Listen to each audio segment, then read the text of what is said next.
Ambassador Marcus Kane stood up from his chair in the big crystal meeting room. His face showed anger that he tried to hide. For 3 years, humans had sat in these talks. They watched as the old alien races divided up human colonies like pieces of food on a plate. "You give us nothing," Marcus said loudly. His voice cut through the strange air of the room. 14 empty worlds for 37 good colonies that we built with our own hands. High Leader Velton from the Zenthari people sat back in his metal chair. His 4 eyes looked at Marcus like he was making a joke. "Humans are new to this galaxy. You must learn where you belong before you can claim good planets." The snake-like alien from the Corvan Empire nodded. General Thexan agreed with Velton. "Your people have been in space for only 200 years. We have ruled these areas for thousands of years." Marcus felt his teeth pressed together hard. Behind him sat the other human leaders. Admiral Lisa Torres, Governor James Wright, and Chief Diplomat Elena Vasquez stayed in their seats, but everyone could feel they were angry too. They knew this would happen, but it still hurt to see how the council treated them.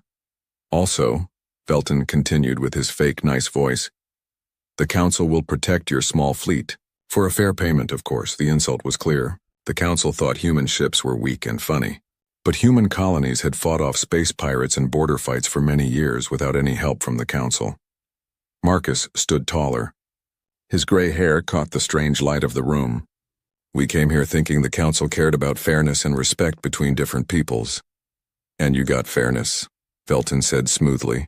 "Fairness equal to what your people have given to galaxy civilization." Admiral Torres finally stood up. Her soldier training showed in how she moved. "What we gave includes new medical ways that saved millions of lives across 17 different peoples. Farm improvements that ended the big hunger in the sector area. Defense technology that helped many worlds defend themselves. Technology we could have made ourselves given time," said Counselor Zephon of the ethereal domain. His gas-like body moved with dislike. "You just happened to find them first." The look-down attitude in the room was choking. Marcus looked around at the meeting members. Beings from 43 different peoples all nodded with the 3 oldest races that controlled the council. Not one voice spoke up for humans. Elena Vasquez leaned forward to try one more time. "Maybe we could talk about other arrangements." "The terms are final," Velton declared. His metal fingers hit his chair arm. "Take our good offer or go back to your lonely corner of the galaxy." Marcus felt something break inside him. For too long, humans had tried to prove they deserved respect among the stars. They had shared their discoveries freely. They had helped during bad times. They had kept peace even when others made them angry.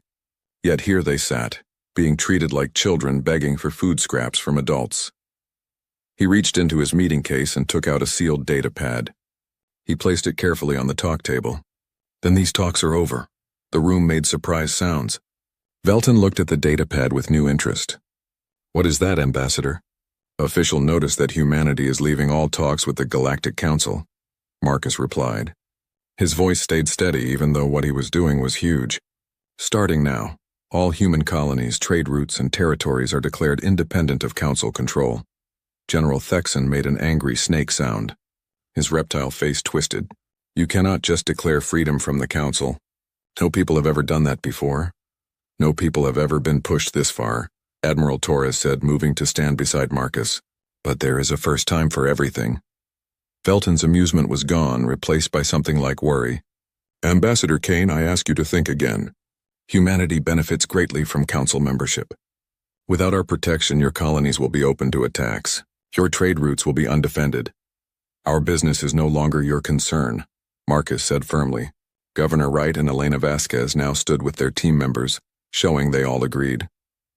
"Humanity leaves the Galactic Council starting now." The silence that followed was complete. For a moment, the most powerful beings in the galaxy seemed truly shocked. The idea of a people simply walking away from the council had never happened before. Finally, Counselor Zephon's gas body moved with what looked like anger. "This is foolish. He will come crawling back within a year, begging to be let back in." Marcus picked up his meeting case and nodded to his team. As they moved toward the room's exit, he stopped and looked back at the council members. "Counselors, you made a big mistake today. You thought humanity's desire for peace meant we would accept any terms you offered. You were wrong." The 4 human delegates walked out of the crystal room. Their footsteps echoed in the shocked silence. Behind them, 43 different peoples watched in confusion as humanity did something no one had ever dared to do before. They simply left. As the room doors closed behind them, Marcus allowed himself a small, serious smile. The council had wanted to see what humans were made of. They were about to find out. Outside the council building, Admiral Torres walked beside Marcus. "Sir, are you sure about this? We are taking a huge risk." Marcus looked up at the alien sky above the council world. Strange colors moved in patterns that human eyes found hard to understand. "Lisa, we tried their way. We shared our knowledge. We followed their rules. We asked nicely for respect." He turned to look at his team. They responded by treating us like primitive children who should be grateful for scraps. "That ends today." Elena Vasquez looked worried. "The other species will see this as rebellion. Some might support the council against us. Some might," Marcus agreed, "but others might see it as courage. How many junior species in the council are happy with their treatment? How many have wanted to speak up but were too afraid?" Governor Wright nodded slowly. "The Altarians have complained about territory assignments for years. The Vegans have questioned tribute payments. Even the quiet Rigelians have been asking hard questions lately." "Exactly," Marcus said. "We might not be alone in this, but even if we are, at least we will face the future as free beings rather than as pets of the council." As their ship prepared to leave the council world, Marcus sent a coded message back to Earth. The message was simple but would change everything. Talks failed. Independence declared. Prepare for consequences. On Earth, President Angela Santos received the message in her office. She had been expecting it, but seeing the words still made her heart race. She pressed a button on her desk. "General Stone, please come to my office immediately. Project Prometheus is now active. The plans humans had been making in secret for years were about to begin." The council thought they were dealing with a young, weak species that would give up when faced with real pressure. They had no idea what was coming. In the depths of space, hidden human facilities powered up systems that had been waiting years for this moment. Ships that the council had never seen prepared to leave their secret bases. Intelligence networks that had been watching council activities for almost a decade prepared to act. Marcus Kane and his team had just fired the first shot in a war that would reshape the galaxy. The council thought they had seen humanity at its limits. They were about to learn they had seen nothing at all. 3 months passed since humans walked out of the peace talks. Changes began happening across the galaxy. In the fancy command center of the Xanthari main ship, High Leader Velton stared at the floating displays. His face showed growing worry. "Report," he commanded. His 4 metal eyes focused on Intelligence Officer Nixval. The thin Xanthari officer's biosuit flashed nervously. "Sir, we are getting strange reports from the outer edge territories.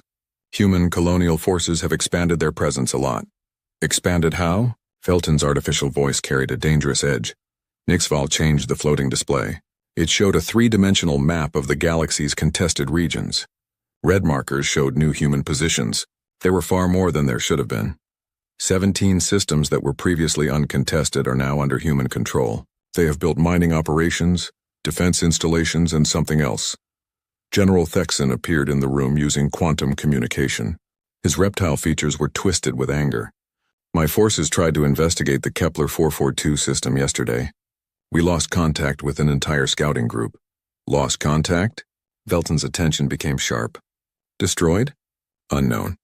They simply vanished. No distress signals, no debris, no trace. But we detected massive energy signatures from weapons technology we do not recognize."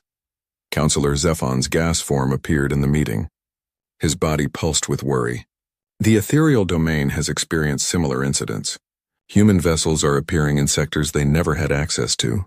They are using jump routes that should not exist. Velton processed this information. His advanced brain networks calculated possibilities. Surely they cannot have developed new technology in just months. "That is what we assumed," Thexan growled.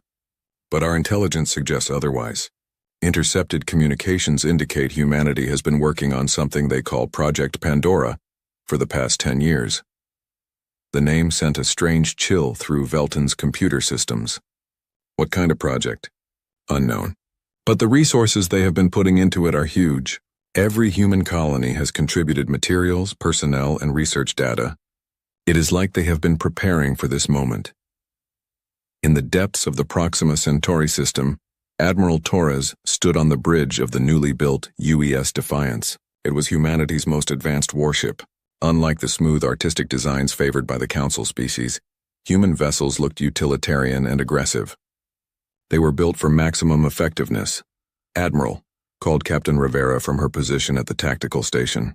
"Long-range sensors are detecting Council reconnaissance probes trying to penetrate the outer perimeter." Torres smiled coldly. "Let them try. Activate the Phantom Protocol."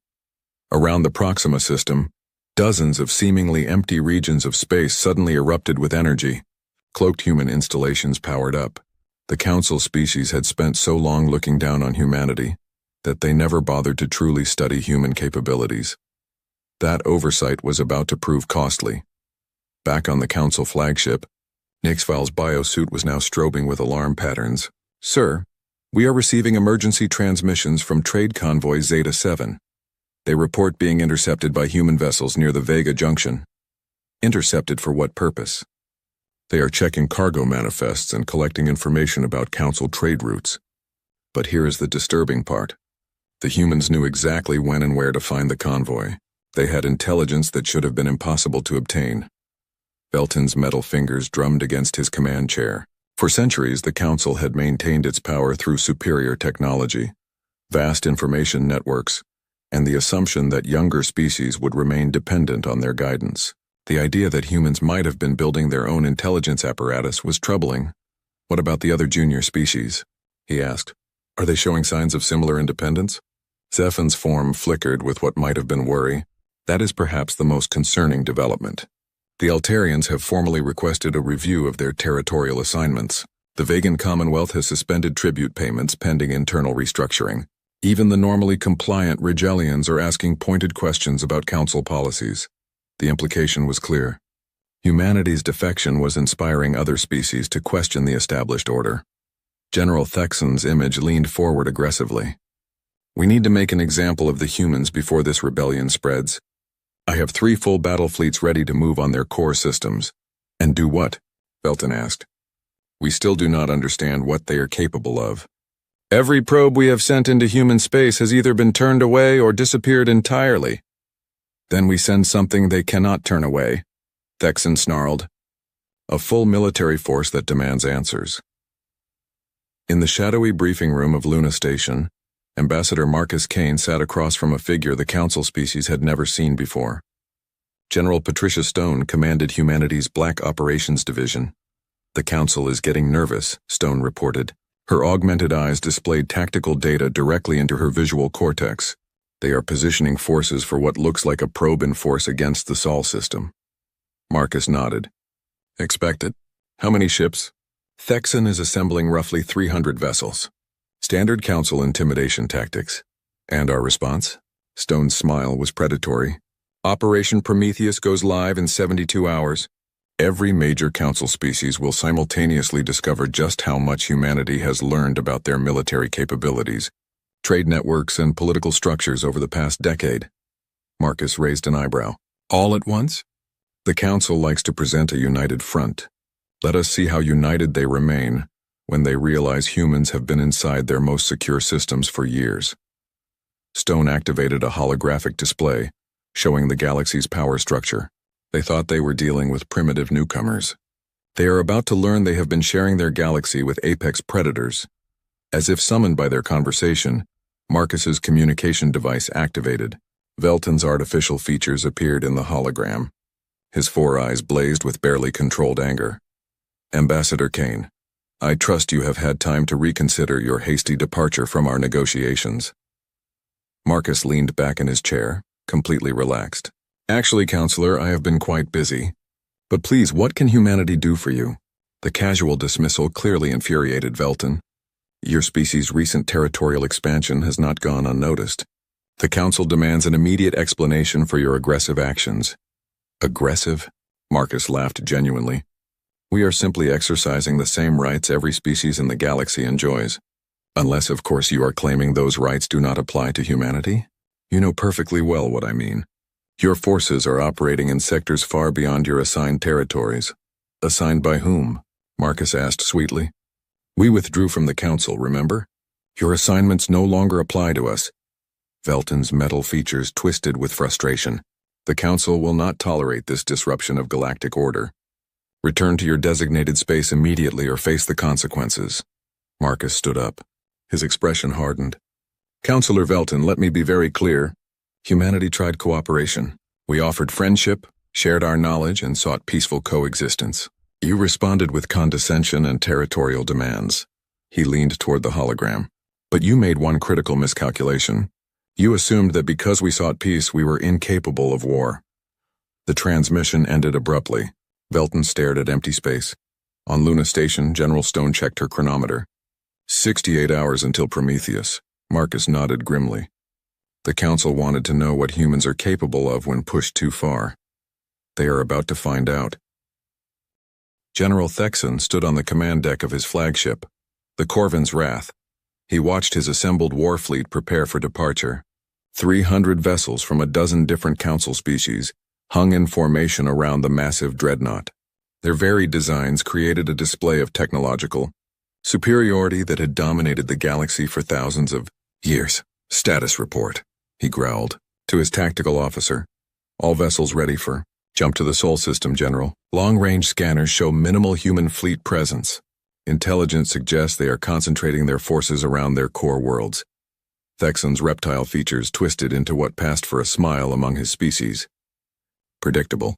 They are going to try to defend their homeworld. He activated the fleet communication array. All vessels, this is General Thexan.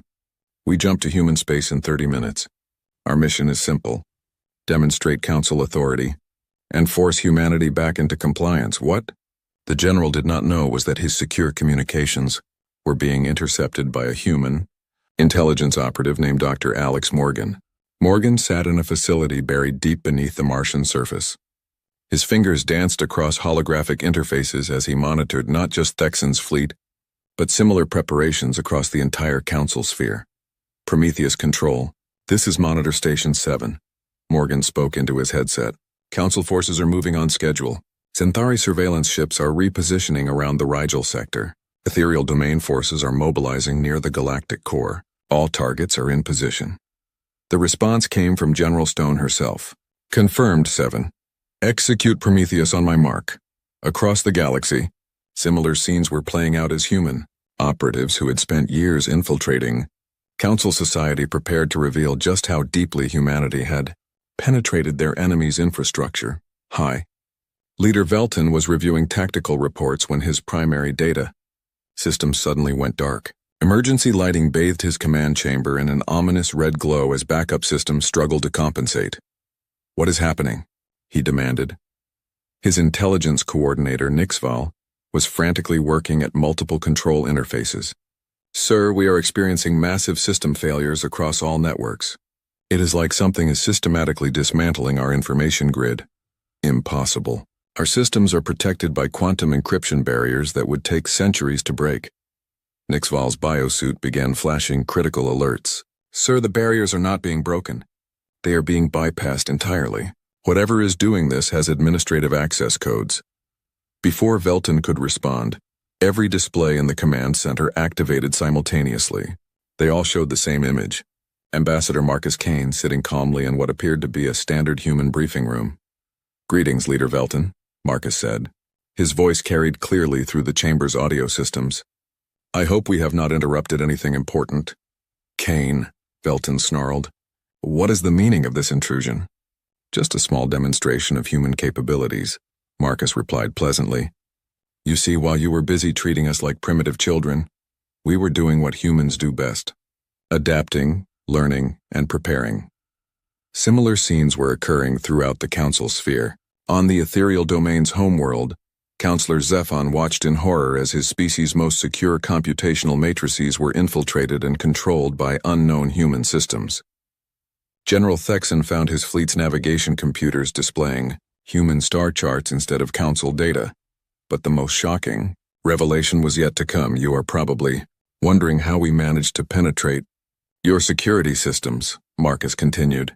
His image now appeared on screens across 43 different worlds. The answer is quite simple. We have been inside your networks for over 8 years. The statement sent shockwaves through the Council leadership. 8 years meant humanity had been gathering intelligence since before their first contact with the Council.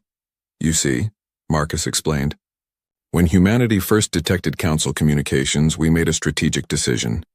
Rather than announce ourselves immediately, we spent several years studying your society, your technology, and your methods. We learned your languages, mapped your trade routes, and identified your power structures. Dr. Morgan's voice echoed in his earpiece. All surveillance networks compromised and under human control. Enemy fleet positions and capabilities fully mapped. Marcus nodded slightly before continuing his broadcast. By the time we made formal contact, humanity already knew more about the Galactic Council than most of its member species. We knew about your territorial disputes, your resource allocation systems, and your rather low opinion of younger civilizations. In his command chamber, Felton was experiencing something approximating panic. If they have had access to our networks for 8 years, they know everything, Nixval confirmed. His biosuit now cycled through alarm colors so rapidly it was almost strobing. Fleet movements, defensive positions, political negotiations, trade agreements, everything. Marcus's image smiled coldly. But knowledge is just the first step. The real question is, what does humanity intend to do with all this information? As if in response to his question, alerts began flooding in from across Council space.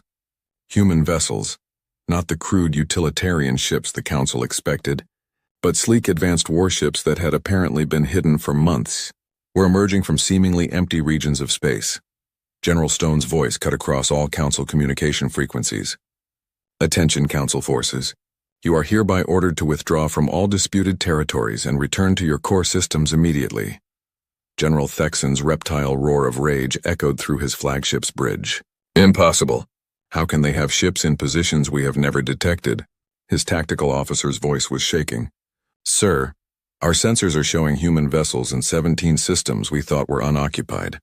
They are everywhere. The truth was beginning to dawn on the Council leadership. Humanity had not just been hiding in their assigned corner of the galaxy. They had been systematically expanding their presence while remaining completely undetected.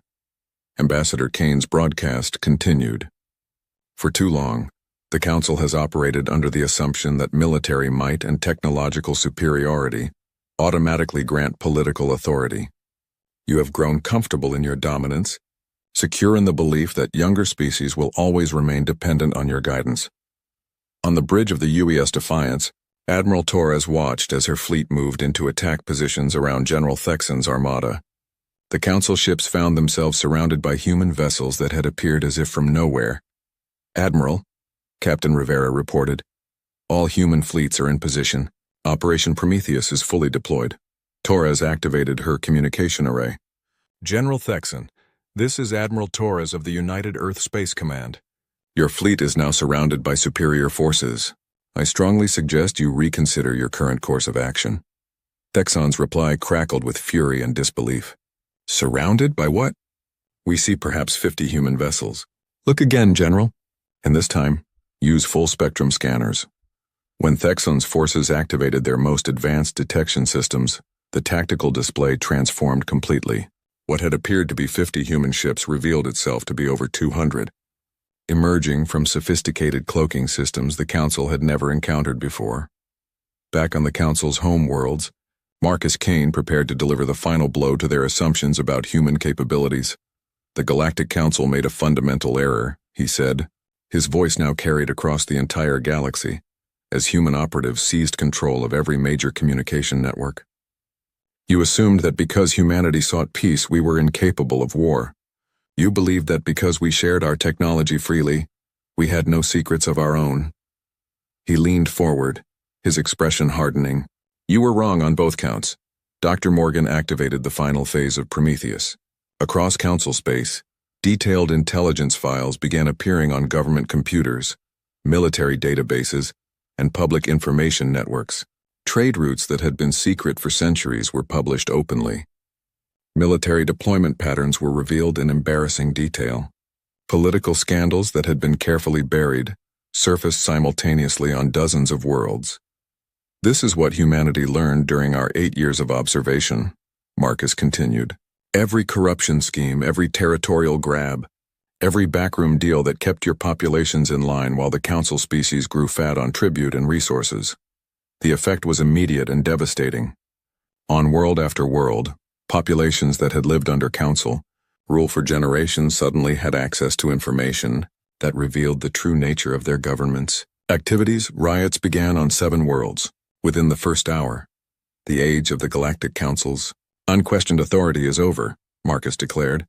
Humanity offers a simple choice: negotiate with us as equals, or continue to deal with the consequences of treating us as inferiors. The transmission ended, leaving the council leadership in stunned silence. General Stone's voice came over all military frequencies. All council forces have exactly 24 hours to withdraw from disputed territories. Any vessel that fails to comply will be treated as a hostile combatant. High Leader Velton stared at his dark screens. His mechanical mind raced through options and found none that did not end in disaster. In a single coordinated action, humanity had demonstrated capabilities that rivaled or exceeded those of the galaxy's oldest civilizations. They had also proven they were no longer interested in asking for permission. The war that followed would reshape the galaxy forever. 6 weeks after Prometheus unleashed humanity's true capabilities, the galaxy balanced on the edge of complete chaos. High Leader Velton stood in what remained of his command center. Half of its systems were still dark from ongoing human cyber warfare operations. The reports flowing in painted a picture of systematic collapse across the Council's sphere of influence. "Sir," Intelligence Officer Nixval announced. His biosuit flickered with exhaustion patterns. "We have lost contact with the Altarian Sector Command. Latest reports indicate their entire fleet has defected to human-backed forces." Velton's 4 metal eyes focused on the tactical display showing the galaxy's current state. Red zones indicated open warfare. Yellow showed systems in revolt. The expanding green markers represented territories now under human influence. The green was spreading like a disease. "What about the Vegan Commonwealth?" he asked. "Gone," Nixval replied flatly. "They have declared complete independence and signed a mutual defense pact with Earth. The Rigelians followed suit yesterday." General Thexon's holographic image materialized. His reptile features bore scars from recent battles. "My forces have been engaged in running skirmishes with human fleets across 17 sectors. Velton, we are not just losing. We are being systematically dismantled." "Explain," Velton demanded. "They do not fight like any species we have encountered," Thexon growled. "No honor duels, no formal battle lines, no adherence to the Galactic Warfare Accords. They strike from multiple directions simultaneously, using intelligence we did not know they possessed to target our supply lines, communication relays, and command structures." Counselor Zephon's gas form shimmered into the conference. His body pulsed with worry. "The situation is worse than military defeats.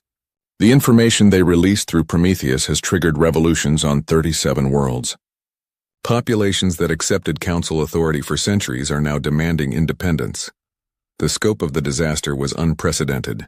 In releasing detailed intelligence about council operations, humanity had not only revealed military capabilities, but had also exposed decades of corruption, exploitation, and manipulation that kept the galactic government in power. Deep in the Vega system, Commander Diana Ross stood on the bridge of the UES Retribution. She reviewed casualty reports from the latest engagement. The human fleet had just finished destroying a council supply convoy, attempting to reinforce besieged garrison forces on Vega Prime. "Commander," reported Lieutenant Foster from the tactical station, "long-range sensors are detecting council reinforcements approaching the outer system." "Looks like General Thexon's personal fleet," Ross smiled grimly. "Finally. We have been hunting that bastard for weeks." She activated the fleet communication array. "All vessels, this is Commander Ross. Target is General Thexon's flagship. Remember, the reptile general is wanted alive for war crimes prosecution. What Thexon did not know was that his secure approach route had been compromised months ago. Human intelligence operatives had identified every major jump route the council forces used, turning what should have been advantages into death traps. As his fleet emerged from hyperspace, Thexon found himself facing not the scattered human forces he expected, but a coordinated armada of over 300 vessels in perfect attack formation. "Impossible," he snarled. "How do they know our approach vector?" His tactical officer's voice carried barely suppressed panic. "Sir, they are jamming our communications and navigation systems. We cannot contact Fleet Command or plot an escape route. The battle that followed was less a fight than an execution. Human forces moved with precision that spoke of months of preparation. They targeted Council vessels' specific weaknesses with weapons designed to exploit known vulnerabilities. Within 2 hours, Thexan's once mighty armada was reduced to burning wreckage. The general himself was captured when human boarding parties seized his crippled flagship. On Earth, Ambassador Marcus Kane received the news while reviewing reports from across the galaxy. His aide, Director Phillips, entered his office with a mixture of satisfaction and concern on her face. "Sir, we have received confirmation that General Thexan is in custody. That leaves only the Xanthari and Ethereal forces as organized military threats." Marcus nodded, but his expression remained troubled. "What about civilian casualties?" Phillips consulted her data pad. "Higher than we would like, but within acceptable parameters. The bigger concern is political destabilization. 17 governments have collapsed in the past month. Some of the emerging factions are problematic.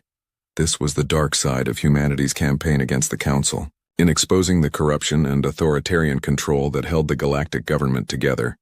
They had also removed the structures that maintained order across hundreds of worlds. Some planets were transitioning smoothly to independence, but others were descending into chaos. "Any word from the resistance movements?" Marcus asked. "Mixed results. The Andromedan Liberation Front has successfully established a provisional government and is requesting formal recognition. But the Centauri rebels are fragmenting into 3 separate factions, and there are reports of ethnic violence on New Rigel." Marcus rubbed his temples. This was the price of revolution. Sometimes the cure was as painful as the disease. Meanwhile, in the depths of space between galaxies, a meeting was taking place that would change the nature of the conflict entirely. High Leader Velton's personal transport approached a massive vessel that few beings in the galaxy knew existed, the Nexus Station, home to the Harbingers.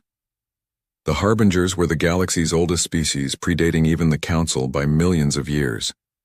They had withdrawn from active galactic politics eons ago, content to observe and occasionally guide younger races from the shadows. Their technology was so advanced it bordered on the incomprehensible. Belton was escorted through corridors that seemed to bend reality itself. He passed chambers where entire star systems were displayed as 3-dimensional models.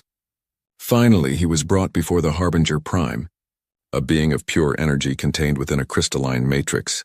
"Young Xanthari," the Harbinger Prime's voice resonated directly in Velton's neural implants. "You come seeking aid against the humans. The balance of power is collapsing," Velton explained desperately. "If humanity continues their expansion, the entire galactic order will collapse." "Will change," the Harbinger Prime interrupted, "as it has changed many times before. Tell me, Xanthari, why should the Harbingers intervene in this conflict?" Velton's metal features displayed confusion. "Because humanity threatens the stability you have helped maintain for thousands of years. Does it? Or does humanity simply threaten your species' dominance?" The Harbinger Prime's energy form pulsed thoughtfully. "We have observed the humans closely since their emergence. They are interesting. They are dangerous," Velton insisted. "Their expansion is uncontrolled, their methods ruthless. They have destabilized dozens of worlds." "Yes," the Harbinger Prime agreed. "And in doing so, they have accomplished something remarkable.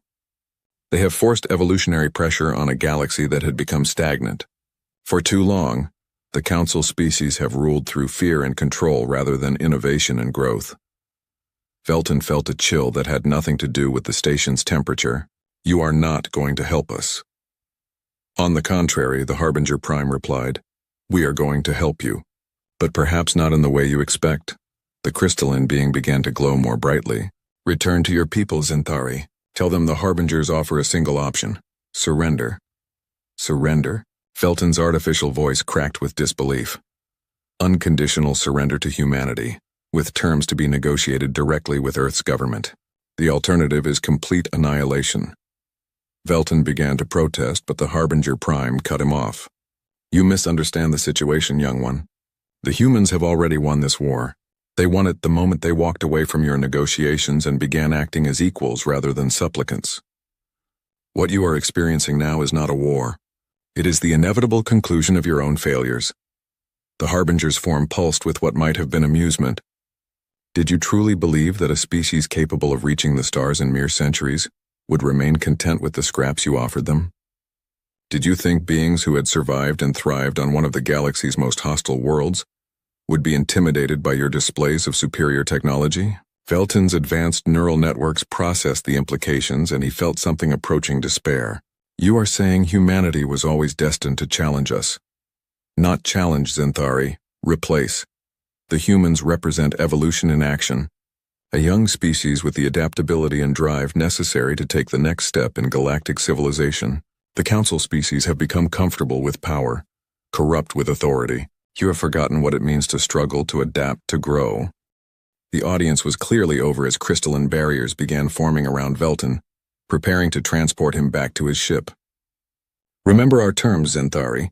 Surrender now, while you still have something left to negotiate with. Continue this war, and humanity will have no choice but to treat you as extinct civilizations. As Velton's transport departed the Nexus station, he carried with him a truth that would reshape the galaxy's future. The war with humanity was not about territory or resources. It was about survival, and only one side could win. 3 months after the Harbinger's ultimatum, High Leader Velton stood in a place he had never imagined he would see. The United Nations Assembly Hall in New York City, Earth. The building was modest by galactic standards. It was constructed of simple materials and lacked the biomechanical elegance of Zenthari architecture or the ethereal beauty of ethereal domain structures. Yet this humble chamber now held the fate of the entire galaxy. Beside him stood the remnants of the once mighty Galactic Council.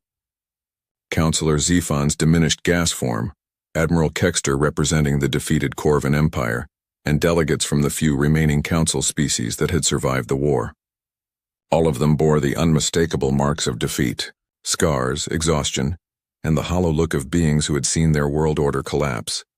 Across from them sat humanity's negotiating team, led by Ambassador Marcus Kane and flanked by Admiral Torres, General Stone, and a woman Velton had never encountered before, Secretary of State Rebecca Martinez, Earth's chief diplomat.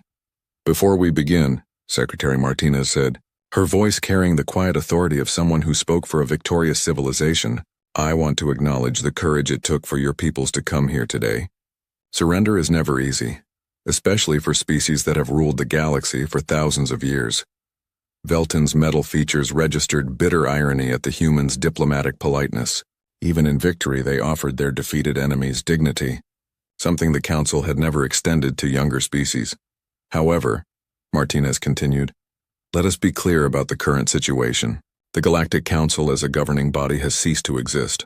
Your military forces have been defeated or have defected to human allied forces. Over 60% of your former territories have declared independence and requested Earth's protection. She activated a holographic display showing the galaxy's current political map. Where once the Council's territories had dominated the spiral arms in blocks of color, now a complex patchwork of independent worlds, human allied systems, and contested zones created a much more diverse pattern. The question before us today is simple. What kind of future do we want to build from the ashes of the old order? Admiral Kexter, his reptile features bearing cybernetic replacements for injuries suffered during the war, leaned forward aggressively. You humans speak of building a future, but what you have created is chaos. Dozens of worlds are in civil war. Trade routes that sustained billions have collapsed. Your liberation has cost more lives than centuries of Council rule. The accusation hung in the air like a challenge. Velton watched Ambassador Kane's reaction carefully, noting the human's slight nod of acknowledgement. Admiral Kexter raises a valid point, Kane admitted. The transition from Council rule to independent governance has been messy. But let me ask you this. Whose fault is that? Before the Corvan could respond, Kane continued. For centuries, your Council maintained power by keeping member species dependent and divided. You deliberately prevented the development of local governance structures, suppressed independent economic development, and created systems where worlds could only survive through Council oversight. General Stone spoke for the first time. Her augmented eyes displayed tactical data as she addressed the defeated delegates. Did you really expect that suddenly removing those artificial constraints would not cause temporary disruption? The chaos you are seeing is not the result of human actions. It is the result of the Council's policies finally failing. Councillor Zephon's gas form pulsed with what might have been resignation. Perhaps there is truth in what you say. But the reality remains. Billions suffer while this transition occurs. Which is why we are here, Secretary Martinez interjected smoothly. Earth is prepared to offer a comprehensive reconstruction program for all former Council territories. Medical aid, food shipments, technical advisors to help establish stable governments, and economic development assistance. She paused, letting the implications sink in. But these programs come with conditions. Velton's neural networks calculated the likely demands. Tribute payments, territorial concessions, technology transfers, the standard terms of conquest. He prepared himself for the humiliation of negotiating humanity's price for mercy. Instead, Martinez surprised him completely. First condition: all former Council species must formally acknowledge the independence and sovereignty of every world in their former territories. No more colonial relationships, no more tribute systems, no more assumptions that older species have the right to rule younger ones. The terms were radical, but not unexpected. Velton nodded slowly. Second condition: establishment of a new galactic governing body based on principles of equality and mutual cooperation. Every species gets one vote regardless of age, technology level, or military capability. This was more surprising. A democratic galactic government would give species like humanity enormous influence due to their rapidly expanding territory and population. Third condition, Martinez continued, complete transparency in all interspecies relations. No more secret intelligence operations, no more hidden military buildups, no more backroom deals that affect other species without their knowledge or consent. The irony was not lost on any of the delegates. Humanity was demanding the very transparency they had violated through their 8-year espionage campaign against the Council. And the final condition, Martinez said, her voice becoming harder: justice for war crimes committed during the recent conflict and during centuries of Council rule. This was what Velton had been dreading. What kind of justice? Truth and reconciliation commissions on every world that requests them. Open trials for military leaders who ordered attacks on civilian targets. Reparations for species that were exploited or oppressed under Council rule. Martinez's gaze swept across the defeated delegates, but also amnesty for those who cooperate fully with the transition process. Admiral Torres leaned forward. We are not interested in vengeance. We want to build something better than what came before. The negotiations continued for weeks, hammering out the details of what would become known as the Terran Accords. The final document was unlike any treaty in galactic history. Instead of dictating terms to the defeated, it established frameworks for cooperation, mutual defense, and shared prosperity. The new Galactic Democratic Union would be headquartered on a neutral world, with Earth serving as the guarantor of its charter.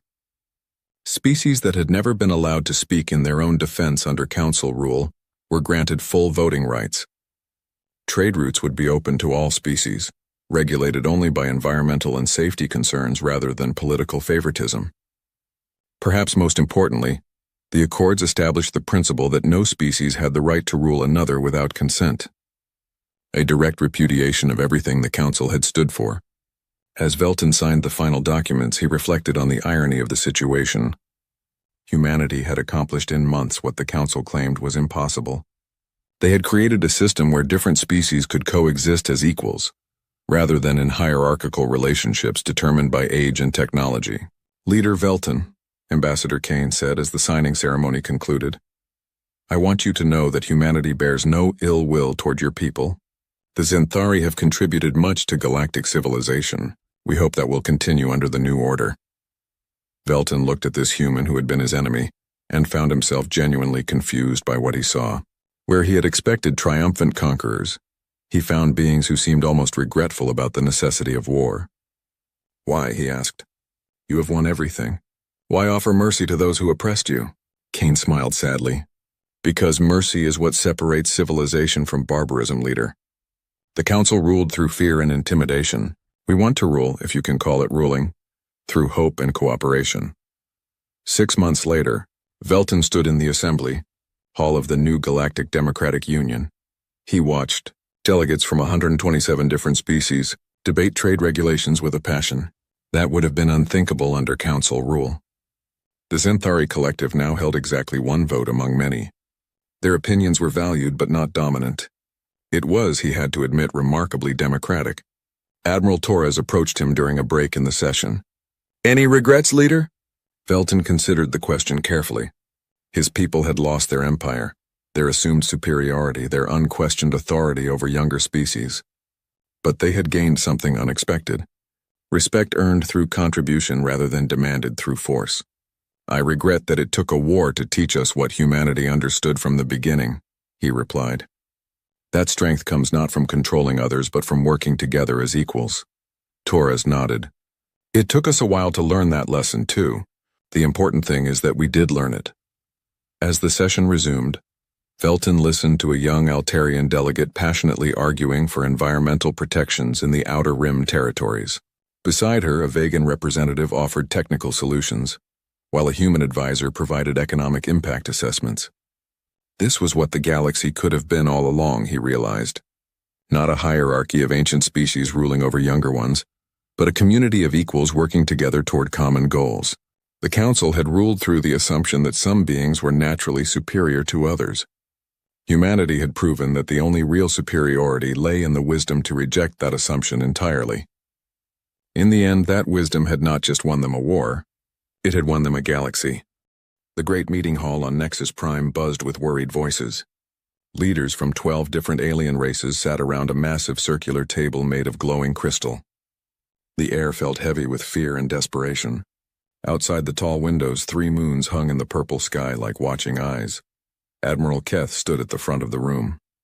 His blue scales caught the light as he moved, and his yellow eyes looked tired. He had been fighting a losing war for months now. Behind him, a holographic display showed the current state of the galaxy.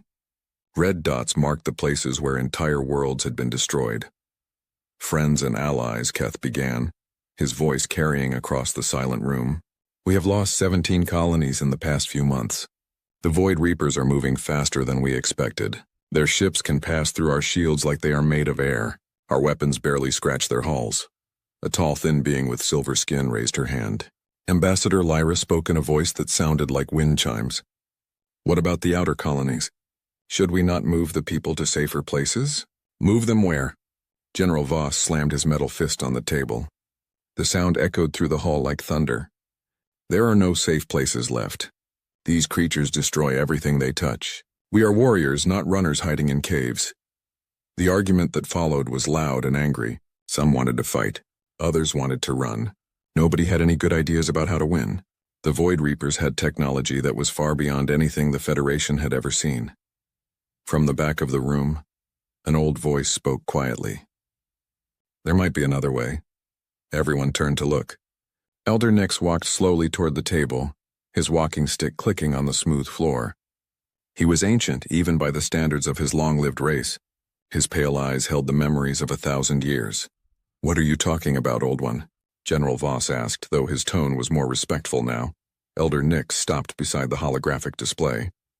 He touched one of the controls and new images appeared. They showed star maps from long ago when the galaxy was younger. "In the old records," he said softly, "there are stories, legends of a race called humans. They came from a small blue world on the edge of the galaxy. These humans were said to be the greatest warriors who ever lived." Some of the aliens around the table laughed. Others looked confused. Humans were just stories, everyone knew that. "Fairy tales will not save us," Admiral Keth said, though he spoke kindly to the old scholar. But Elder Nix continued. "According to the legends, human ships were like floating cities of death. They carried weapons that could crack planets in half. And the humans themselves, they fought with such fury that their enemies would flee rather than face them in battle. Even if these humans existed," Ambassador Lyra said gently, "they disappeared long ago. No one has seen them for over 1,000 years. They are just myths now." "Perhaps," Elder Nix nodded slowly, "but the old records say something else. They say the humans did not die out. They say the humans chose to leave, to go somewhere beyond the known galaxy. The records say they would return when the darkness came again." General Voss stood up, his armor clanking. "This is foolish talk. We need weapons and ships, not bedtime stories for children." "What kind of weapons did these mythical humans have?" asked Admiral Keth. He did not believe the stories, but he was desperate enough to listen. Elder Nix touched the controls again. New images appeared showing strange ship designs unlike anything in the current galaxy. The records speak of something called plasma cannons that could melt entire fleets. They had shields that could absorb any attack and send the energy back at their enemies. But their greatest weapon was something the records call human stubbornness. They would never surrender, never retreat, never stop fighting until they won or died. And where are these wonder warriors now? General Voss asked with a sneer. Gone, Elder Nix admitted, but maybe not forever. The meeting continued for hours, but nothing was decided. The Federation leaders argued about evacuation plans and defensive strategies. None of them noticed the small device hidden in the air vent above their heads. It had been recording everything they said. Far away, in the deep darkness between stars, a ship drifted silently. It looked like a piece of space junk, but inside it was very much alive. Captain Ross sat in the command chair, watching the transmission from Nexus Prime on his screen. He was human, though nobody in the Federation would recognize him as such. His people had changed during their long exile. "Did you hear that, old friend?" he asked the empty bridge. A voice answered from the speakers. It belonged to Admiral Stone, speaking from another hidden ship. "I heard. They remember us as legends. That might make this easier or much harder." Captain Ross smiled, but it was not a happy smile. "The Void Reapers are moving toward the core worlds. If we do nothing, the Federation will fall within a year. And if we reveal ourselves, then the galaxy learns that some legends are real." Ross stood up and walked to the window. Outside, he could see other ships like his own, hidden in the darkness. The human fleet had been waiting for this moment for a long time. They had watched the galaxy grow and change while they rebuilt their strength in secret. "Send the signal to all ships," Ross ordered. "It is time for humanity to come home." Across the void, dozens of hidden ships began to move. They had been scattered across the galaxy, watching and waiting. Now they would gather for the first time in 1,000 years. On Nexus Prime, Elder Nix sat alone in his study, reading the old records. Something had been bothering him since the meeting ended. He checked his calculations again, then his eyes went wide with shock. According to his data, there had been strange energy readings in several star systems over the past few weeks. The readings matched descriptions from the ancient human records. Someone with human technology had been moving through Federation space. He reached for his emergency communicator, then stopped. Who would believe him? Who would care about the paranoid fears of an old scholar? But as he sat there in the darkness, a new sound filled his study. It was coming from an old communication device that had not worked for centuries. The device was tuned to frequencies that only appeared in the most ancient records. A voice spoke, clear and strong. It used words from the old human language, a language that Elder Nix had spent his life studying. "Elder Keeper, this is Captain Ross of the Terran Defense Fleet. We have been listening to your words. We have been watching your struggles. The children of Earth are coming home." Elder Nix dropped his walking stick. His hand shook as he reached for the device. Who are you?" he whispered. "We are the ones your legends speak of," the voice replied. "We are human, and we are no longer hiding." The old scholar sat in stunned silence as the communication ended. Outside his window he could see the 3 moons of Nexus Prime, but now there was something else in the sky. A new star that had not been there before, growing brighter by the minute. The legends were about to become reality, and the galaxy would never be the same. 3 days after the great meeting on Nexus Prime, something strange appeared on the edge of Federation space.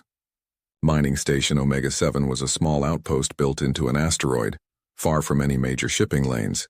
The workers there spent their days digging rare metals from the rock and sending them back to the core worlds. Chief Engineer Blake was having his morning coffee when the alarm started ringing. Blake was a Corvan, with thick gray skin and mechanical parts replacing his left arm and eye.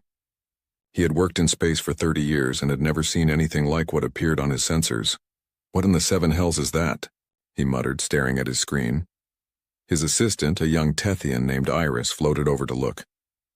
Her people could fly in low gravity, and her feathers shimmered blue and silver in the station lights. "I do not know," she said in her musical voice. "The computer cannot identify it. The ship is too big to be a trader, but the design does not match any military vessel in our database." The object on their screen was enormous. It was larger than a Federation battleship, but it moved with a smooth grace that seemed impossible for something so massive. Its hull was dark metal that seemed to absorb light, and strange patterns glowed along its sides. Station Commander Pike, a nervous Valorian with twitching whiskers, tried to contact the mysterious ship. Unknown vessel, this is Mining Station Omega-7. Please identify yourself and state your business in Federation space. There was no answer. The ship continued to approach slowly, as if it had all the time in the world. Maybe their communication system is different, suggested Iris. Should we send a probe to investigate? Absolutely not, Pike snapped. We follow protocol. Send an alert to Fleet Command and activate the defense grid. The station's few defensive weapons powered up, though everyone knew they would be useless against a ship that size. The miners stopped working and gathered around the viewing windows, trying to get a look at their mysterious visitor. Inside the approaching vessel, Commander Elena stood on the bridge watching the little mining station. She was human, though she looked different from the humans in the old Federation records. Her people had changed during their long exile, becoming stronger and faster. Her dark hair was streaked with silver and her eyes held the weight of many battles. Ma'am, reported Lieutenant Davis from his station. The station has activated its defenses and sent a distress signal to Federation Command. Elena nodded. Expected. How long until the nearest Federation patrol arrives? 6 hours according to their fleet movements. Good. That gives us time. Elena turned to her tactical officer. Marcus, begin the passive scans. I want to know everything about their technology and defenses. The human ship's sensors reached out like invisible fingers, touching every system on the mining station. The scans were so advanced that they learned more in 5 minutes than Federation scientists could discover in months of study. Interesting, Marcus reported. Their shields are based on crystalline matrix technology, but they are using it wrong. Their power systems are inefficient, and their weapons are at least 50 years behind what they could build with the same materials. Elena smiled sadly. 1,000 years ago, we taught them how to build those shields. They have forgotten so much. On the mining station, Chief Engineer Blake noticed something odd. His instruments were picking up energy patterns that made no sense. The mysterious ship was scanning them, but the scans were unlike anything he had ever seen. Commander Pike, he called over the intercom, you need to see this. The energy signatures from that ship, they are not matching anything in our records. This technology is completely unknown. Pike rushed to the engineering section, his whiskers twitching faster now. What do you mean unknown? Everything in the galaxy is catalogued. Not this, Blake pointed at his screen. Look at these readings. The power output alone should be impossible. And these scan patterns, they are learning our systems faster than our computers can track them. Meanwhile, in the deep archives on Nexus Prime, Elder Nix was having the strangest day of his very long life. After his conversation with the mysterious human, he had spent hours searching through the oldest records. What he found made his ancient heart race with excitement and terror. By the old gods, he whispered, staring at a data file that had been sealed for centuries. It is all true. The file contained technical specifications for human ships from the old days. The designs matched what he was seeing in reports from across the galaxy. Over the past week, there had been dozens of sightings of unknown vessels. Ships that appeared from nowhere, observed Federation activities, then vanished again. His communication device crackled to life again. The same human voice spoke, clear and strong. Elder Keeper, we know you are researching the old records. We know you have questions. So many questions, Nix admitted. Where have you been? Why did you leave? And why are you returning now? We left because we had to, the voice replied. The galaxy was not ready for what we had become. We were too aggressive, too warlike. We were destroying everything we touched. But the records say humans were the greatest warriors. We were. That was the problem. When all you know how to do is fight, you solve every problem with violence. We had to learn a different way.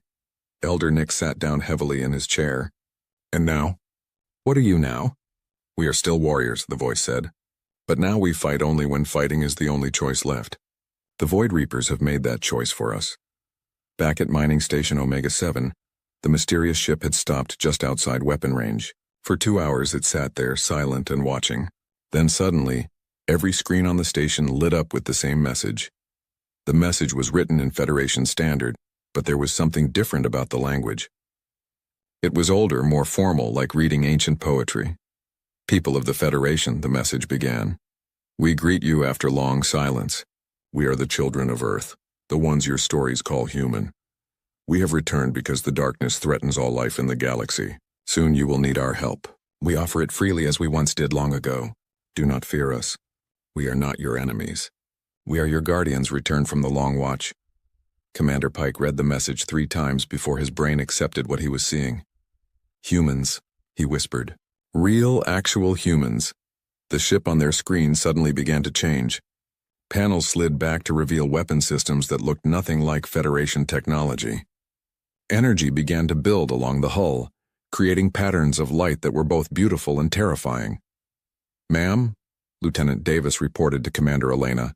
Federation patrol ships are approaching. 3 vessels, light cruiser class. Elena nodded. Time for a demonstration. Signal the human ships in sectors 7 and 12. Tell them to reveal themselves. Across the galaxy, dozens of hidden human vessels suddenly appeared on Federation sensors. Each ship was different, but they all shared the same deadly grace. The Federation fleets that encountered them sent panicked reports back to their commanders. On Nexus Prime, Admiral Keth received the reports with growing disbelief. Impossible, he said for the 10th time that day. There are no humans. They are myths, but the sensor data did not lie. The ships were real, and they were everywhere. They had been hiding in the darkness, watching and waiting. Now they had revealed themselves all at once. Elder Nix's communicator crackled again. Elder Keeper, tell your Federation friends that we request a meeting. It is time for old allies to speak again. The Void Reapers are moving toward your core worlds. They will arrive in less than a month. Alone you will fall. Together we might have a chance. The old scholar grabbed his emergency communicator and began sending urgent messages to every leader in the Federation. The legends had returned, and they brought both hope and the promise of a war unlike anything the galaxy had ever seen.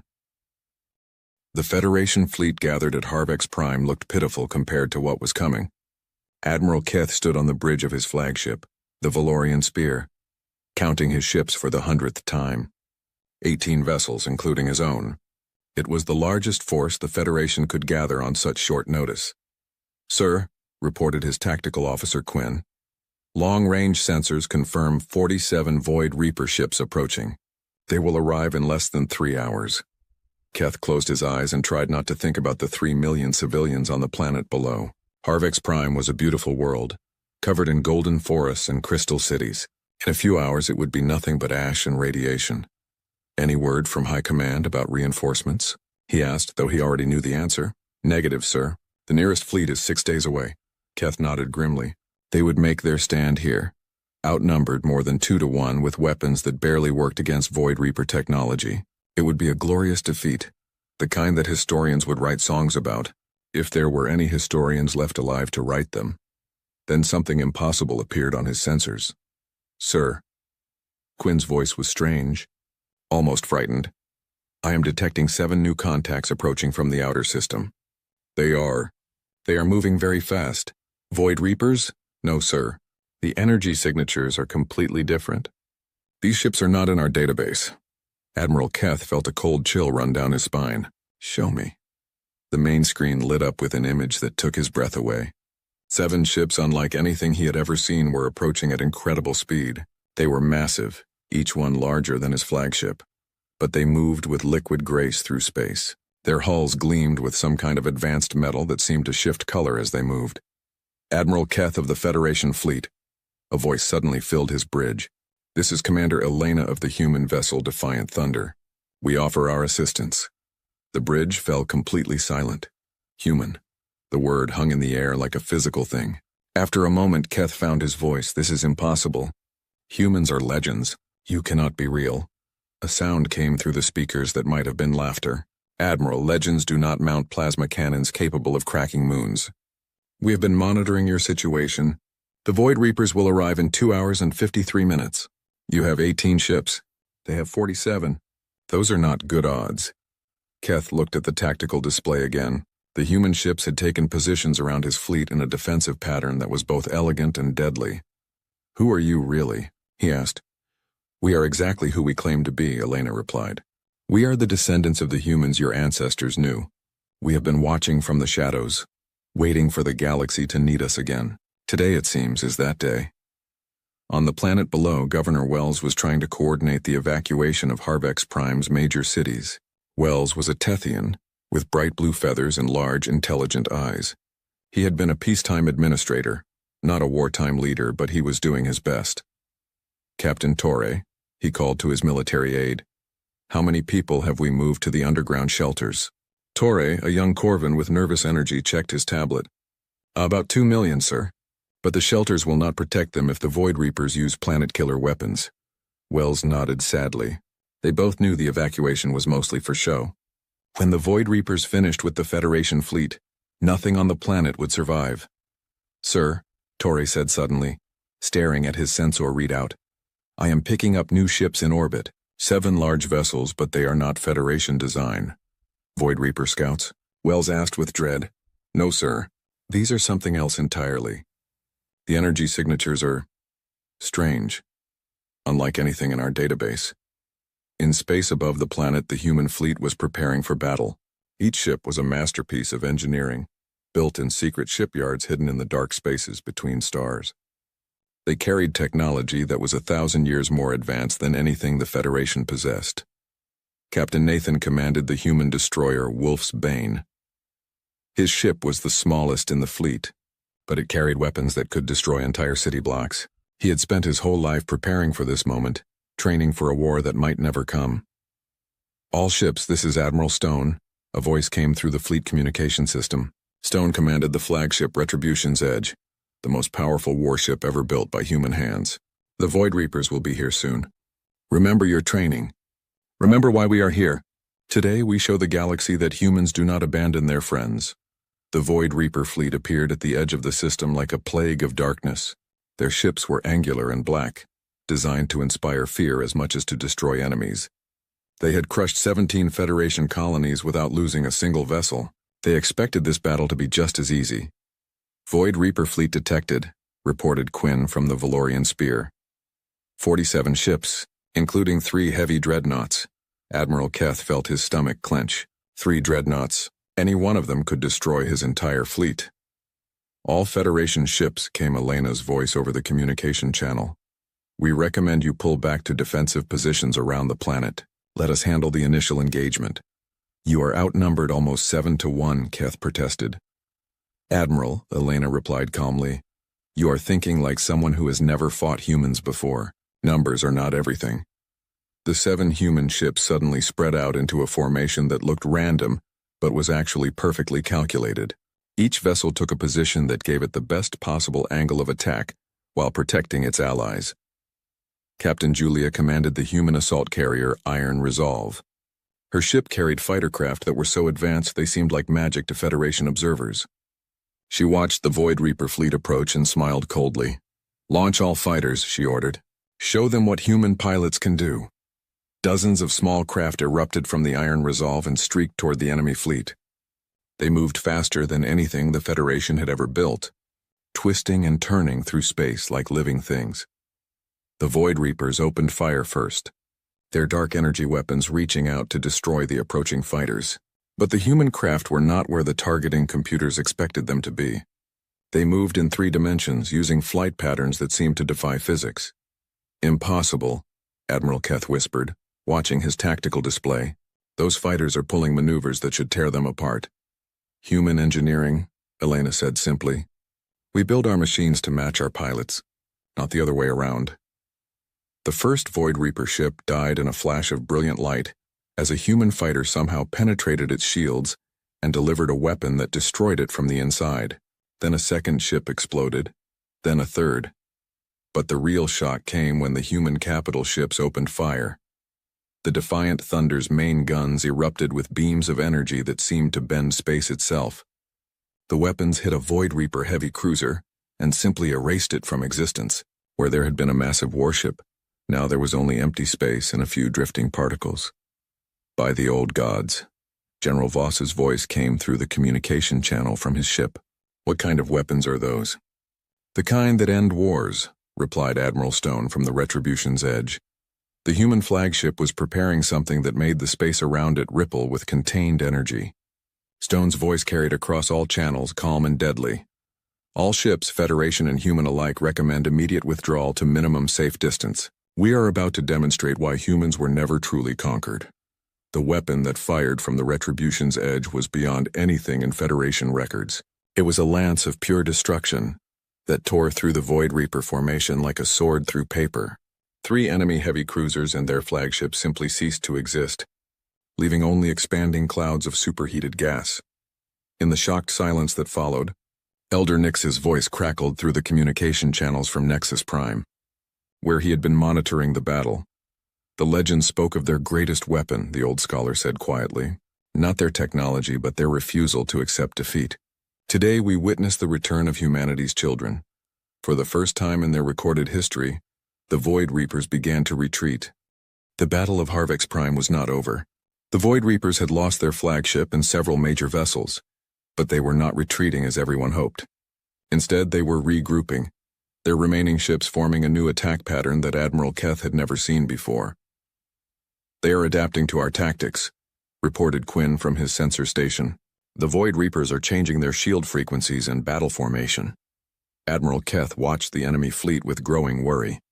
Even after the devastating human attack, 32 Void Reaper ships remained. They were spreading out in a wide circle around the planet, preparing to attack from multiple directions at once. "Commander Elena," Keth called over the communication channel, "the enemy is trying to surround us. They want to force us to split our forces." "We see them," Elena replied from the defiant thunder. "Do not worry, Admiral. This is exactly what we expected them to do." Captain Nathan, commanding the Wolf's Bane, moved his destroyer to intercept a group of Void Reaper cruisers that were trying to flank the Federation fleet. His ship was fast and deadly, but he was facing 5 enemy vessels at once. "This should be interesting," Nathan muttered to his crew. "All weapons target the lead cruiser. Let us show them why humans do not fear bad odds." The Wolf's Bane opened fire with weapons that seemed to shoot pure lightning. The energy beam struck the Void Reaper shields and instead of being absorbed, somehow turned the enemy's own power against them. The first cruiser's shields collapsed and Nathan's follow-up attack tore through its hull like paper. "How is that possible?" General Voss asked over the communication channel. "Their weapons are using the enemy's energy against them." "Adaptive plasma technology," explained Captain Julia from the Iron Resolve. "We have had 1,000 years to perfect it. Every shot learns from the last one." But the Void Reapers were learning too. They began firing in coordinated volleys, trying to overwhelm the human shields through sheer volume of fire. Several human ships took damage and the Defiant Thunder's port shields flickered under a massive assault. "Elena," came Admiral Stone's voice from the Retribution's edge, "your shields are down to 60%. Fall back and let us handle this group." "Negative," Elena replied calmly. "We hold the line here. If they break through, they will have a clear shot at the planet." On Harvex Prime, Governor Wells watched the battle through orbital sensors. The underground shelters were full now, but he knew they would not protect his people if the Void Reapers reached the surface. "Captain Torre," he called to his aide, "how many civilians are still in the cities?" "About 50,000, sir. Mostly emergency workers and people who refuse to leave their homes." Wells nodded grimly. He understood the ones who stayed. Harvex Prime was a beautiful world and these were their homes. If they were going to die, they wanted to die under their own sky. "Sir," Torre said suddenly, "something is happening in orbit. The human ships are changing." Wells looked at the tactical display and gasped. The 7 human vessels were transforming before his eyes. Hull panels slid back to reveal weapon systems that had been hidden. Engine sections extended and reconfigured. In moments, each ship had become something entirely different. "What are they doing?" Wells whispered. In space, Commander Elena smiled as her ship completed its transformation. The Defiant Thunder was no longer just a battleship. It had become a mobile weapons platform with firepower equal to an entire fleet. "All ships," she called over the human fleet channel, "initiate Protocol 7, full combat configuration." The other human ships followed suit. Captain Nathan's Wolf's Bane grew additional weapon pods and shield projectors. Captain Julia's Iron Resolve opened like a flower, revealing fighter bays and missile batteries that doubled its size. And Admiral Stone's Retribution's Edge became something that defied description. A ship of such advanced design that Federation sensors could barely track all of its components. "Magnificent," Elder Nix whispered from his archives on Nexus Prime, where he was monitoring the battle. The old record spoke of ships that could reconfigure themselves for any battle. "We thought it was poetry, not engineering." The transformed human fleet struck the Void Reapers like a hammer blow. Weapons that had been concealed opened fire with devastating effect. The enemy's adapted shields and tactics, which had been working moments before, suddenly became useless against completely different forms of attack. Captain Nathan found himself facing 10 Void Reaper ships instead of 5, but his transformed destroyer was more than a match for them. His new weapon systems fired streams of particles that existed in multiple dimensions at once, bypassing the enemy shields entirely. "This is impossible," one of the Void Reaper commanders broadcast on all channels. It was the first time anyone had heard them speak. Their voice was like grinding metal and dying stars. "What are you?" "We are human," Elena replied simply. "And we protect what we choose to protect." The battle turned into a rout. The Void Reapers, who had never known defeat, found themselves outgunned and outmaneuvered by 7 ships that seemed to violate every rule of space combat. Their formations broke apart as human weapons found weaknesses they did not know they had, but the Void Reapers had one last desperate card to play. Their remaining dreadnought, a massive ship the size of a small moon, began charging a weapon that made space itself glow with unholy energy. "Planet killer," Admiral Keth said with horror. "They are going to destroy Harvex Prime out of spite." "Not today," Admiral Stone said quietly. The Retribution's edge began moving toward the enemy dreadnought, its massive hull glowing with contained power. "Elena, Julia, Nathan, all of you, stay back. This is going to be dangerous." "Admiral," Elena protested, "that ship is too large for any one vessel to handle." "That is where you are wrong," Stone replied. "I am not just any one vessel. I am human." The Retribution's edge approached the Void Reaper dreadnought like a predator stalking its prey. The enemy ship fired everything it had, weapons that could destroy fleets, but somehow the human flagship dodged every shot. It moved through space like a dancer, beautiful and deadly. When Stone's ship finally fired, the weapon it used was unlike anything anyone had ever seen. It was not energy or projectiles or exotic matter. It was something that reached into the heart of the enemy vessel and simply turned off its ability to exist. The Void Reaper dreadnought, which had seemed invincible moments before, began to come apart. Not exploding or burning, but unraveling like a piece of cloth being pulled apart thread by thread. "What kind of weapon is that?" Admiral Keth asked in amazement and terror. "The kind we hope never to use again," Admiral Stone replied sadly. "The kind that convinced us to leave the galaxy the first time." The remaining Void Reaper ships, seeing their mightiest vessel destroyed by incomprehensible technology, finally did what they had never done before in their recorded history. They ran. They jumped to faster-than-light travel and fled the system, leaving behind the wreckage of their fleet and their reputation for invincibility. In the silence that followed, Governor Wells stood on the surface of Harvex Prime and looked up at the stars. His world was safe, his people alive because of 7 ships crewed by beings who were supposed to be legends. "Captain Torre," he said to his aide, "send a message to the human fleet. Tell them that Harvex Prime will never forget what they have done for us." "What should I call them, sir?" "What title do we give to legends who have become real?" Wells thought for a moment, then smiled. "Call them what they are. Call them our guardians." 2 weeks after the Battle of Harvex Prime, the greatest gathering in galactic history took place on Nexus Prime. The Crystal Meeting Hall had been expanded to 3 times its normal size, but it still felt crowded. Representatives from every major civilization in the galaxy had come to witness this historic moment. Admiral Stone sat at the great round table alongside the Federation leaders. She looked different from the other humans who had revealed themselves. Her silver hair was pulled back in a military style, and her uniform bore marks of rank that no Federation officer recognized. Her eyes had seen too many wars, and her presence commanded respect even from proud beings like General Voss. "The question we face today," Admiral Keth said, addressing the assembled delegates, "is not whether humans have returned to the galaxy. We all saw what happened at Harvex Prime. The question is what happens now." Elder Nix, sitting in his place of honor as the keeper of ancient records, raised his frail hand. "Before we discuss the future, perhaps we should understand the past. Admiral Stone, would you tell us where humanity has been for the last 1,000 years? Stone nodded slowly. "We withdrew from galactic civilization because we had to. 1,000 years ago, we were not the guardians you see today. We were conquerors. We solved every problem with force, every disagreement with war. We were destroying the very galaxy we claimed to protect." Ambassador Lyra, her silver skin shimmering with emotion, asked gently, "What changed? What made you leave?" "We met something worse than ourselves," Stone replied. "An enemy from beyond the galaxy that made us realize what we had become. In fighting them, we learned that sometimes the greatest victory is knowing when to stop fighting. So we made a choice. We would leave the known galaxy, rebuild ourselves, and return only when we were needed." Captain Ross, who had been quiet until now, stood up.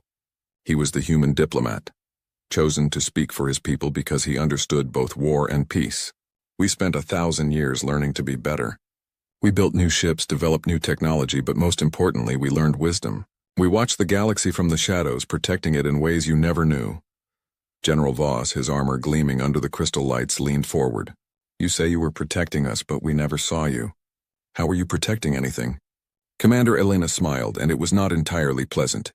"General, how many wars has the galaxy seen in the last 1,000 years? Real wars, not border disputes or trade conflicts, but galactic-scale threats?" "None," Voss admitted grudgingly. "The galaxy has been mostly peaceful." "That was not an accident," Elena said. "Every time a threat began to grow, every time someone tried to build an empire that would destroy the balance, we were there. You never saw us because you never needed to see us. Until now." Lieutenant Davis approached Admiral Stone with a data pad. "Ma'am, intelligence reports confirm that the Void Reapers have pulled back to the outer rim. They are regrouping, but they have stopped their advance." "For now," Stone said grimly. "But they will return. The Void Reapers are not like other enemies. They do not give up. They do not negotiate. They do not show mercy. They will study what happened at Harvex Prime and adapt." Governor Wells, who had traveled from his saved world to attend the meeting, raised his voice. "Then what do we do? How do we prepare for their return?" Captain Julia, who had earned fame among Federation pilots for her fighter tactics, answered him. "We work together. The Federation has resources and knowledge that we need. We have technology and experience that you need. Separately, we will all fall. Together, we might survive." The debate that followed was intense but respectful. The Federation leaders had questions about human technology, military doctrine, and long-term intentions. The humans had their own concerns about sharing their advanced weapons with civilizations that might misuse them. Elder Nix listened to it all with the patience of someone who had seen 1,000 years of galactic history. Finally, he stood up, his walking stick clicking on the crystal floor. "If I may," the old scholar said, "I have spent my life studying the past so that we might understand the present. The records speak of an ancient alliance between humans and the early Federation. It was not a treaty between equals, but a bond between protectors and protected. Perhaps it is time to renew that bond." "What do you mean?" asked Admiral Keth. Elder Nix turned to Admiral Stone. "The old records speak of something called the Guardian Compact, a promise that humans made to watch over the younger races of the galaxy. You left to fulfill that promise in a different way. But now you have returned. Will you honor the old compact again?" Stone was quiet for a long moment, looking around the table at the assembled representatives. Finally, she spoke. "The Guardian Compact was broken when we left because we were not worthy of it. We had become the very thing we were supposed to protect against. But if you will have us, if you will trust us despite our past failures, then yes, we will honor the compact once more." General Voss slammed his fist on the table, but this time it was not in anger. "Then let us speak of practical matters. What ships will you commit to our defense? What technology will you share? How do we coordinate our fleets?" The planning session that followed lasted for 3 days. Maps were drawn, supply lines established, training programs designed. The Federation would provide manufacturing capability and raw materials. The humans would provide advanced technology and tactical expertise. Captain Nathan, who had become something of a celebrity after single-handedly destroying 5 Void Reaper cruisers, was put in charge of training Federation pilots in advanced combat techniques. His first class would be the survivors of previous Void Reaper attacks, pilots who had seen their friends die and were hungry for revenge. "The first thing you must understand," Nathan told his new students, "is that space combat is not about having the biggest guns or the heaviest armor. It is about thinking faster than your enemy, moving where they do not expect you to be, and hitting them where they are weakest." Meanwhile, Captain Julia worked with Federation engineers to upgrade their fighter designs. The improvements were modest by human standards, but they would make Federation squadrons 3 times more effective in battle. "We cannot give you our most advanced technology," she explained to a group of frustrated engineers. "Not because we do not trust you, but because you are not ready for it. Your pilots would die trying to use ships their bodies cannot handle. But we can make your current ships better, faster, deadlier." The real breakthrough came when Elder Nix made a discovery in the deepest archives. Buried in files that had not been opened for centuries, he found technical specifications for joint human Federation weapon systems. Designs that had been created during the original Guardian Compact, then forgotten when humans left the galaxy. "Remarkable," he told Admiral Stone as they studied the ancient blueprints. "Your ancestors and ours worked together to create these weapons. They are not purely human technology or purely Federation technology, but something new, something that combines the best of both." Stone smiled as she looked at the designs. "My grandmother told me stories about the old days when humans and Federation builders worked side by side. I thought they were just stories. Perhaps we can make them real again," Elder Nix suggested. 3 months later, the first joint human Federation patrol began operations in the Outer Rim. The squadron consisted of 2 human destroyers and 4 upgraded Federation cruisers, all carrying the new hybrid weapon systems. They found the Void Reapers exactly where intelligence had predicted they would be. The battle was swift and decisive. The Void Reapers had adapted to pure human tactics and pure Federation technology, but they had no defense against the combination of both. The joint squadron destroyed 8 enemy ships without losing a single vessel. "This is just the beginning," Admiral Stone told the celebrating crews over the communication channel. "The Void Reapers will adapt again, and we will have to be ready for them. But today we have proven that the old alliance can work in the new galaxy." As reports of the victory spread throughout Federation space, celebrations broke out on dozens of worlds. For the first time in months, people looked up at the stars without fear. The humans had returned, the alliance was renewed, and the galaxy had guardians once again. In his private study on Nexus Prime, Elder Nix updated the historical records. After 1,000 years,